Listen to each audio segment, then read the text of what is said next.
ये कहानी है दो दोस्तों की जो कि एक छोटे से गांव में रहते थे। एक बार वो दोनों किसी काम से शहर गए और वापस अपने गांव लौट रहे थे। उनके गांव तक पहुंचने के लिए उनको एक घने जंगल से होकर के गुजरना था और जब वो उस जंगल से गुजर रहे थे तो एक दोस्त को प्यास लगी और वो पानी ढूंढने के लिए रास्ता भटक गए। थोड़ी ही देर बाद शाम हो गई और रात होने ही वाली थी। तो उन दोनों की नजर एक गुफा पे पड़ी जो कि पेड़ों से घिरी हुई थी चारों तरफ से। तो उन्होंने सोचा कि यही जगह ठीक है रात बिताने के लिए।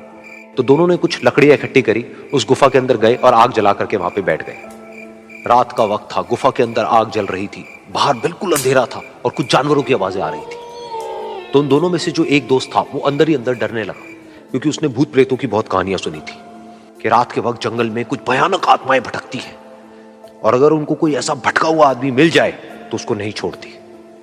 तो जब उसने भूत प्रेतों की बात अपने दोस्त से करी तो उसके दोस्त ने हंसते हुए उससे पूछा, क्या कभी तूने किसी भूत को देखा है? तो उसने कहा, नहीं मैंने तो नहीं देखा, लेकिन मेरे कुछ जान पहचान के लोग हैं जिन्होंने देखा है। तो उसके दोस्त ने उसको समझाने की बहुत कोशिश करी कि यार ऐसी सुनी सुनाई बातों पर विश्वास नहीं करते हैं, अब तू सो जा और मुझे भी सोने दे, मुझे नींद आ रही है। और इतना कह करके उसका दोस्त वहीं पर लेट गया और थोड़ी देर में सो गया। लेकिन वो जो अंदर से डरा हुआ था वो लेट तो गया, लेकिन उसको नींद नहीं आ रही थी। उसको लग रहा था कि शायद यहां पर कहीं कोई है जो छुप करके कहीं से उसको देख रहा है। उस आग की वजह से कुछ परछाइयां बन रही थी वहां पर पत्थरों पर, तो उन परछाइयों को देख करके भी वो डर रहा था। फिर कुछ घंटे तक ऐसे ही चलता रहा। फिर उसके बाद में क्योंकि वो थका हुआ था तो उसको नींद आ गई। लेकिन नींद आने के कुछ देर बाद ही उसको एक सपना आया। सपने में उसको एक बहुत ही भयानक परछाई उसकी तरफ बढ़ती हुई नजर आई। अब जैसे जैसे वो अंदर से डरता चला जा रहा था, वो परछाई उसके और पास आती चली जा रही थी और बड़ी होती चली जा रही थी। और उस परछाई में एक हाथ उसको नजर आया जिसके बड़े बड़े नाखून थे, और वो हाथ उसकी तरफ बढ़ता चला गया और उसके गले तक पहुंचने ही वाला था कि तभी वो डर करके एकदम से उठा। फिर उसने अपने दोस्त की तरफ देखा जो कि सो रहा था, उसको पकड़ करके जोर से उठाया।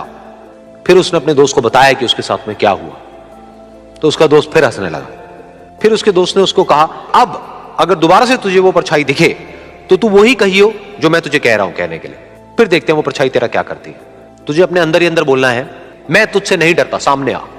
तो उसके दोस्त ने वैसा ही किया। थोड़ी देर बाद दोबारा से उसको सपने में वही परछाई नजर आई और वो परछाई धीरे धीरे उसकी तरफ बढ़ने लगी। लेकिन इस बार वो उस परछाई से डरा नहीं, बल्कि अपनी पूरी हिम्मत जुटा करके उसने वही कहा, मैं तुझसे नहीं डरता, सामने आ। मैं तुझसे नहीं डरता, सामने आ। मैं तुझसे नहीं डरता, सामने आ।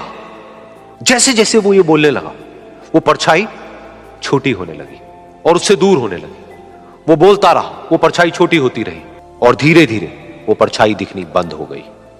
बिल्कुल ऐसा ही हमारी जिंदगी में भी होता है। हमारे अंदर जितने भी डर हैं, उससे हम जितना डरते हैं हम उतना ही छोटे होते चले जाते हैं और वो डर उतने ही बड़े होते चले जाते हैं। लेकिन अगर हम अपने अंदर के डरों से नहीं डरते हैं और उसका सामना करते हैं तो दुनिया का ऐसा कोई भी डर नहीं है जो कि हमें डरा पाए।